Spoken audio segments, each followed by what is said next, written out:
Kadang, kekayaan bukan datang karena kerja keras, tapi karena ada janji yang tak pernah boleh diingkari. Di sebuah desa di Cirebon, hidup satu keluarga yang tiba-tiba kaya mendadak. Tapi bersamaan dengan itu, satu persatu dari mereka mati dengan cara yang tak bisa dijelaskan. Malam ini, kita akan mendengar kisah Adit dan Yanti. Pasangan muda yang tanpa sadar ikut terjerat dalam perjanjian lama yang seharusnya sudah terkubur di kaki Gunung Ciremai. Cerita ini bukan sekedar hiburan, tapi bisa jadi pelajaran atau peringatan. Sebelum lanjut, tekan tombol like, tulis komentarmu di bawah, dan subscribe karena kisah nyata yang lebih mencekam sudah menantimu. Selamat datang di channel Otak Horor. Ceritanya kita mulai sekarang. Tahun 2014, hidup Adit dan keluarganya tampak biasa saja. Ia bekerja sebagai karyawan swasta di Depok dan menikah dengan Yanti, perempuan lembut asal Cirebon.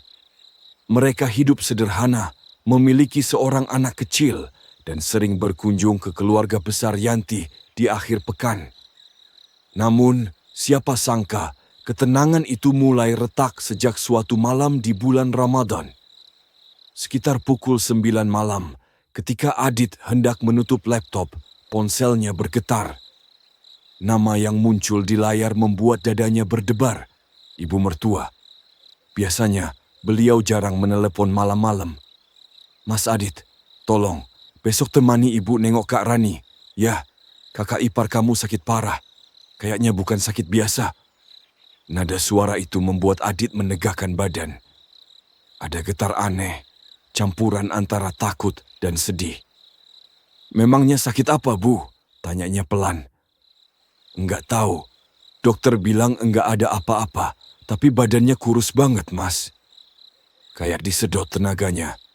Suara kipas angin terdengar lembut di kamar yang mendadak hening. Adit menatap langit-langit. Ia bukan tipe orang yang mudah percaya hal-hal mistis, tetapi nada suara ibu mertuanya malam itu membuat bulu kuduknya berdiri. Keesokan harinya, selepas kerja, Adit menjemput ibu mertua.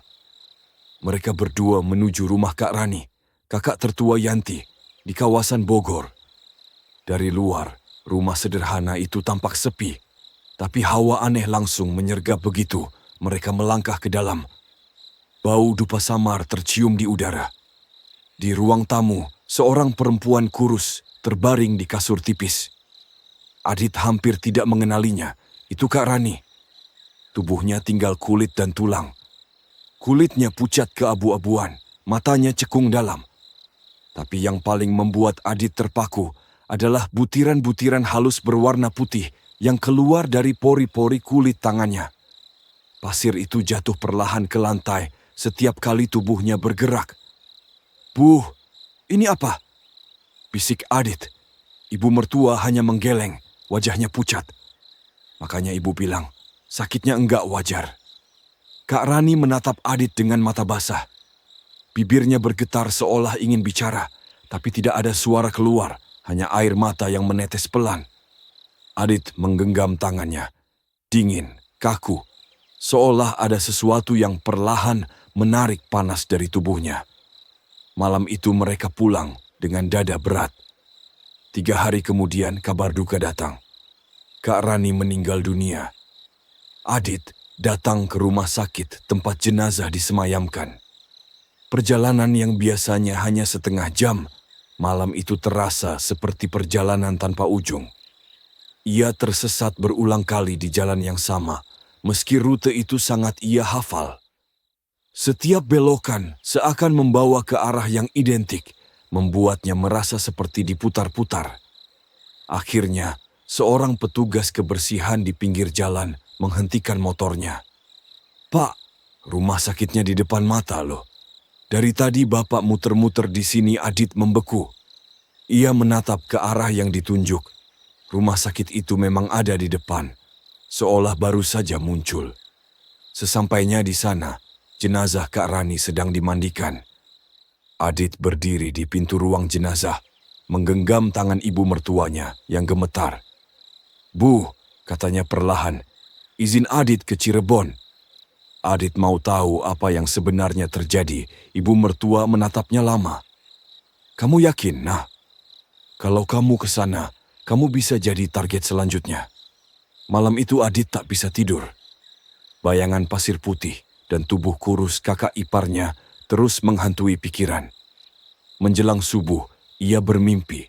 Ruangan gelap, desis lembut, dan suara perempuan berbisik di dekat telinganya.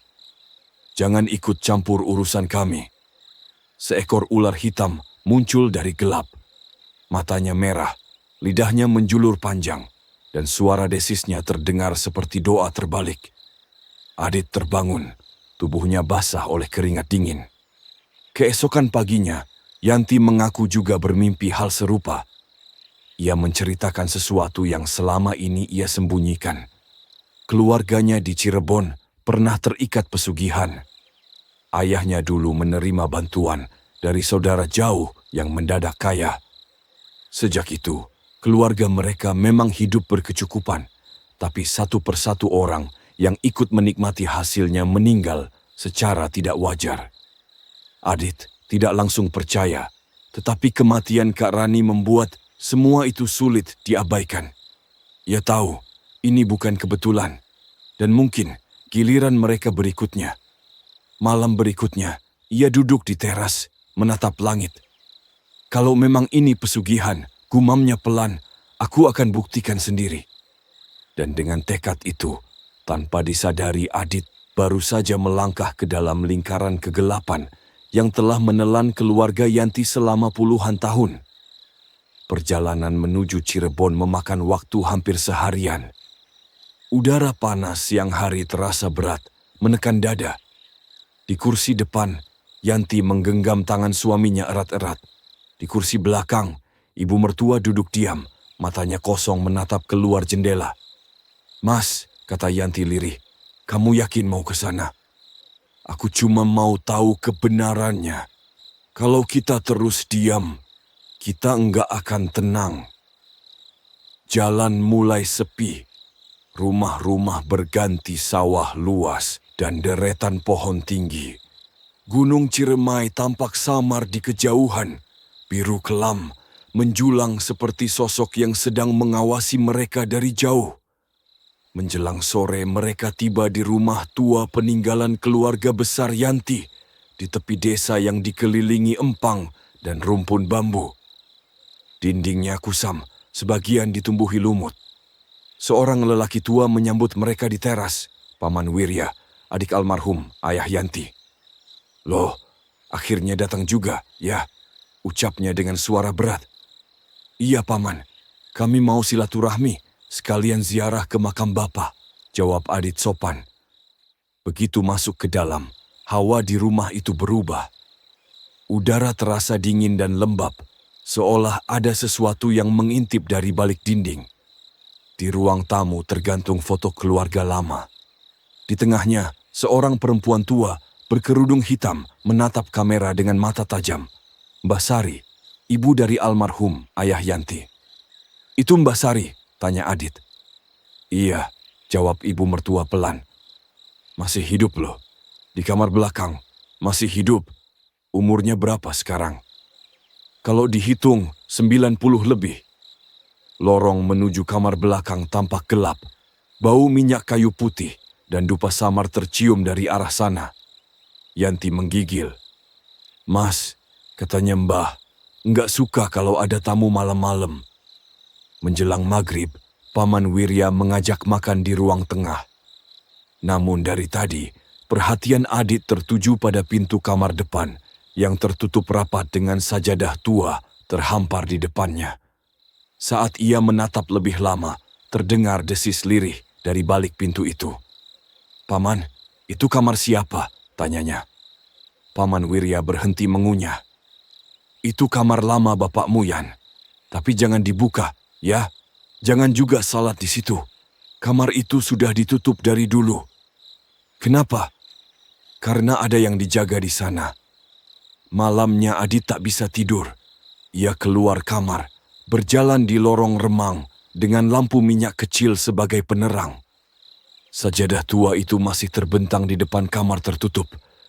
Tanpa sadar, ia melangkah mendekat. Ia menunduk, berniat salat 2 rakaat untuk memohon petunjuk. Begitu mengangkat tangan untuk takbir, suara keras menggema. Jeder! Pintu kamar terbuka dengan sendirinya. Angin dingin menyapu wajah. Dari balik gelap kamar, seekor ular hitam besar melayang di atas kasur tua. Tubuh Adit gemetar, tapi ia terus membaca doa. Desis ular itu makin keras hingga terdengar teriakan. Adit, jangan salat di situ. Paman Wirya berlari membawa bambu panjang dan menutup pintu dengan keras. Kamu gila, nak. Tempat itu sudah dilarang. Kenapa, Paman? Karena di kamar itu dulu tempat bapakmu dikasih titipan dari pesugihan. Kata-kata itu membuat darah Adit berdesir. Malam itu rumah tua itu tak bisa tenang. Dari arah empang terdengar suara seperti langkah kaki di air. Adit duduk di teras, memikirkan kata titipan yang baru saja ia dengar. Paman Wirya datang menghampiri. Mas Adit, katanya pelan. Rumah ini dulu pernah ditanam sesuatu, benda pesugihan. Ditanam di tembok belakang. Siapa yang nanam? Yang nanam kakak ayahmu, tapi yang jadi wadal perjanjian, ibunya sendiri. Mbah Sari. Keesokan malamnya mereka membongkar sebagian dinding belakang. Bata-bata tua dilepas satu persatu. Bau busuk seperti bangkai memenuhi udara. Dari dalam tembok, mereka menemukan bungkusan kecil terikat kain putih. Isinya potongan kain kafan, bertuliskan nama-nama seluruh anggota keluarga, termasuk nama ibu mertua, kakak ipar, dan ayah mertua. Hanya 2 nama yang tak ada, Yanti dan adik bungsunya. Kenapa nama mereka enggak ada, Paman? Tanya Adit. Karena mereka enggak pernah makan duitnya. Yang kena cuman yang ikut menikmati hasilnya. Adit terdiam. Semuanya kini terasa masuk akal. Kematian ayah mertua, penyakit Kak Rani, dan ular hitam di kamar depan. Semua itu bukan kebetulan. Itu kutukan lama. Malam itu sebelum tidur, Adit melihat sesuatu di ujung lorong. Bayangan perempuan tua berdiri membungkuk, wajahnya samar. Suaranya serak namun jelas. Jangan ganggu perjanjianku. Lorong kosong, tapi hawa dingin menempel lama di kulitnya. Adit tahu, perjalanan ini baru dimulai. Dan untuk mengakhiri kutukan ini, ia harus menuju Gunung Ciremai, tempat asal semua perjanjian itu dimulai. Sejak malam itu, Adit tidak bisa tidur dengan tenang. Setiap kali memejamkan mata, bayangan perempuan tua berkerudung hitam selalu muncul di lorong rumah. Suaranya lirih tapi tegas. Jangan ganggu perjanjianku. Kata-kata itu terus berputar di kepalanya, seperti gema yang tak mau hilang. Akhirnya, pada pagi ketiga di rumah itu, Adit mengambil keputusan. Ia harus menemui Mbah Sari sendiri. Kamar Mbah Sari berada di ujung lorong paling belakang. Udara di sana dingin dan lembab, dindingnya penuh foto lama dan jam antik yang berdetak pelan. Adit mengetuk pintu perlahan. Mbah, saya Adit, menantu Bu Lastri. Tidak ada jawaban. Beberapa detik kemudian, daun pintu berderit pelan terbuka dari dalam. Tampaklah sosok Mbah Sari, tubuhnya kurus, punggung bungkuk, rambutnya putih sebagian. Tapi yang membuat Adit tercekat adalah matanya. Tatapannya tajam, seolah menembus siapapun yang berdiri di hadapannya. Kamu yang ikut campur urusan keluarga ini. Saya cuma mau bantu, Mbah. Mau tahu kenapa keluarga ini kena musibah terus? Ada hal yang tidak perlu kamu tahu, Nak. Suaranya berat dan serak. Yang hidup biarlah hidup. Yang menanggung biarlah menanggung. Adit memperhatikan ruangan itu. Ada bau dupa yang pekat, bercampur aroma bunga melati kering. Di sudut ruangan berdiri kendi tanah, lihat besar tertutup kain merah. Dari dalamnya terdengar suara halus seperti desis ular. Mbah Sari menatap ke arah kendi itu, lalu menatap kembali ke Adit. "Pergilah sebelum kamu menyesal." Tapi Adit tidak bergeming. "Kalau saya pergi, Mbah, berarti ibu mertua saya jadi korban berikutnya, kan?" Tatapan Mbah Sari berubah dingin. Ia mendekat perlahan, meletakkan tangan tuanya di bahu Adit dan berbisik pelan. "Kamu sudah membuka yang seharusnya tertutup.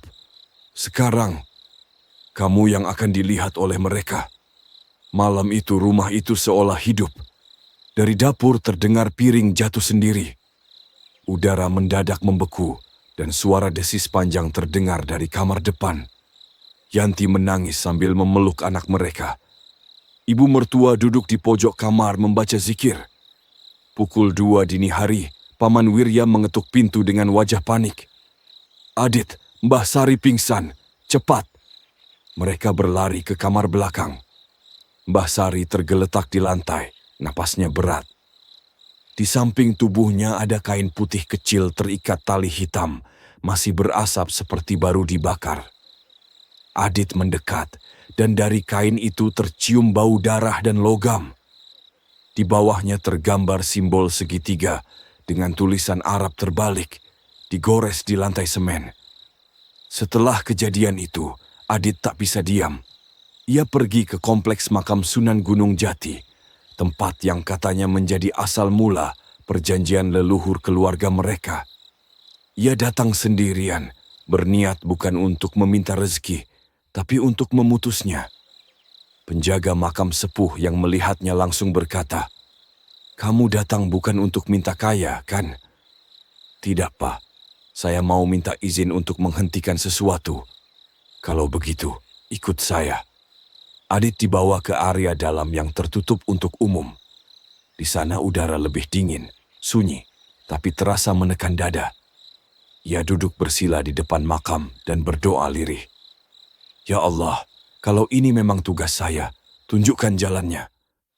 Tiba-tiba angin bertiup kencang dari arah makam. Dari dalam ruang gelap, sebuah tasbih kecil jatuh di pangkuannya. Bijinya 100, berwarna coklat muda. Suara lirih terdengar dari arah makam. "Ambil. Itu peganganmu. Lepaskan malam ini di kaki Ciremai." Malam itu juga, Adit berangkat ke arah Gunung Ciremai. Paman Wirya mencoba melarang, tapi ia bersikeras. "Kalau saya diam, Paman, kutukan ini enggak akan pernah berakhir." Ia berjalan kaki melewati hutan pinus. Senter kecil di tangannya menjadi satu-satunya cahaya. Semakin jauh ke dalam, suasana semakin hening. Tidak ada suara jangkrik, tidak ada angin. "Kalau memang kamu yang menjerat keluarga ini, muncul!" teriaknya. Udara bergetar. Tanah berguncang. Dari langit hitam turun sosok besar, berambut putih panjang. Tubuhnya membungkuk, matanya merah menyala. "Kau yang memutus rantai kami. Aku cuma ingin mereka bebas. Tak ada yang bebas tanpa bayaran." Bau darah memenuhi udara. Adit menggenggam tasbihnya dan membaca ayat yang ia hafal sejak kecil. Cahaya lembut keluar dari tasbih itu, menembus kabut. Sosok itu menjerit panjang. Dari tubuhnya keluar asap hitam pekat, berputar seperti pusaran angin. Adit terus berdoa sampai sosok itu hancur menjadi debu, meninggalkan batu merah kecil di tanah. Begitu ia memungutnya, kulit tangannya terasa panas seperti terbakar. Ia membungkus batu itu dengan bajunya dan berjalan turun. Bulan muncul di langit, terang, seolah menandai akhir dari sesuatu yang lama. Sesampainya di bawah, keluarga sudah menunggu di teras. Yanti memeluknya erat. "Mas, tanganmu kenapa?" "Udah selesai," jawab Adit pelan. "Semua udah selesai." Ia membuka bungkusan kain itu. Batu merah itu sudah retak menjadi debu. Adit menaburkannya ke empang di depan rumah. Airnya bergolak sebentar, lalu tenang. Sejak malam itu, rumah tua itu menjadi sunyi. Tidak ada lagi desis ular, tidak ada lagi suara dari kamar depan. Namun beberapa minggu kemudian, kabar datang dari Paman Wirya. Mbah Sari meninggal dunia. Tubuhnya kaku seperti kayu. Saat jenazah hendak dimakamkan, seekor ular hitam besar keluar dari liang kubur dan melingkar di tepian tanah. Tidak menyerang, hanya berdiam diri. Setelah itu, ular itu lenyap. Keluarga Yanti tidak pernah kembali ke rumah itu lagi. Sebulan berlalu. Hidup Adit dan keluarganya mulai kembali normal. Ibu mertua sehat, Yanti sudah bisa tertawa lagi, dan anak mereka tidur tanpa mimpi buruk. Namun di hati Adit masih tersisa rasa ganjil. Kadang malam-malam ia terbangun mendengar suara yang samar. "Kamu pikir sudah berakhir? Yang sudah berjanji tak pernah benar-benar bebas." Suatu malam, telepon dari Cirebon datang. Suara di telepon terdengar panik. "Mas Adit, ini Paman Wirya. Mbah Sari meninggal, tapi jenazahnya berat sekali. 6 orang ngangkat enggak kuat. Ada apa di liang lahatnya, Paman?" "Ada ular hitam, besar, melingkar di dalam, tapi enggak menyerang. Cuma menunggu." Adit menutup telepon, matanya basah. Ia tahu itulah tanda berakhirnya perjanjian lama. Namun setiap perjanjian selalu meninggalkan bayangan. Hari-hari berikutnya terasa hening. Adit sering termenung di teras rumah. Ia ingat malam di gunung itu. Bagaimana makhluk hitam itu menjerit terbakar doa. Dari situ ia belajar satu hal. Kekayaan yang datang lewat jalan gelap selalu meminta bayaran lebih mahal dari nyawa. Yanti datang membawa teh. "Mas, aku masih mimpi, Mbah. Tapi kali ini Mbah diam aja." "Berarti sudah selesai, Yan. Mbah mungkin sudah tenang." Yanti menatap langit. "Dulu aku enggak percaya pesugihan itu nyata. Tapi sekarang aku percaya manusia bisa lebih jahat dari setan kalau soal harta." Adit mengangguk pelan. Yang dikorbankan bukan cuma nyawa, tapi juga keturunan dan doa-doa yang seharusnya sampai ke Tuhan. 40 hari setelah pemakaman Mbah Sari, keluarga Adit mengirim doa dari rumah. Namun saat mereka berzikir, listrik tiba-tiba padam, gelap total. Dari halaman, terdengar suara seperti gesekan di tanah. Yanti memeluk anaknya, tubuhnya gemetar. Adit berdiri menatap jendela. "Kalau kamu masih di sini," katanya tenang, "pergilah dengan damai. Keluarga ini sudah bebas." Angin berhenti. Suara itu perlahan menjauh, seperti ular yang merayap meninggalkan halaman. Listrik menyala kembali. Malam menjadi tenang. Tahun-tahun berlalu. Adit dan Yanti pindah rumah, hidup sederhana. Sesekali mereka pulang ke Cirebon hanya untuk ziarah. Rumah tua itu kini kosong dan lapuk. Pintu-pintu kayunya menutup rapat, seolah menolak cahaya. Sejak malam Mbah meninggal, rumah itu enggak pernah adem lagi, kata Paman Wirya. "Biarkan saja, Paman," jawab Adit. "Biar rumah itu beristirahat." Beberapa bulan kemudian, Adit diundang berceramah di acara pengajian. Ia tidak menyebut nama siapapun, hanya bercerita. "Saya pernah lihat sendiri bagaimana manusia bisa kehilangan segalanya karena harta. Pesugihan bukan cuma soal jin, tapi soal keserakahan manusia. Rezeki yang datang dari Tuhan meski kecil, itu cukup. Tapi rezeki dari setan, sebesar apapun, pasti menagih kembali." Hadirin terdiam lama. Dan malam itu, sepulang dari pengajian, Adit memegang tasbih kecil, pemberian dari makam Sunan Gunung Jati. Warnanya pudar, tapi satu bijinya retak seperti terbakar. Ia memutar tasbih itu sambil berzikir. Saat mencapai biji yang retak, angin berhembus lembut dari jendela. Dalam hembusan itu, terdengar suara yang dulu menakutkannya, kini terdengar damai. "Terima kasih, Nak. Sekarang kami tenang." Adit menatap langit malam, tersenyum pelan. Untuk pertama kalinya setelah bertahun-tahun, ia merasa benar-benar bebas. Tak ada lagi ular, tak ada lagi desis di lorong gelap. hanya keheningan yang hangat, seperti doa yang akhirnya sampai ke tempatnya. Kadang yang paling menakutkan bukanlah makhluk gaib, tapi manusia yang rela menjual keturunannya demi harta. Karena setiap perjanjian selalu menagih kembali. Mungkin bukan hari ini, bukan juga besok, tapi saat waktunya tiba, tak ada satupun yang bisa lari dari bayangan janji itu. Inilah kisah tentang kekayaan yang datang tanpa restu dan keluarga yang harus membayar mahal untuk menebusnya. Pesugihan bukan sekadar legenda. Ia nyata, hanya saja kita terlalu takut untuk mengakuinya. Terima kasih sudah menonton video dari awal sampai akhir. Jangan lupa like, komen, subscribe, dan jangan lupa nyalakan loncengnya supaya tidak ketinggalan cerita seram lainnya.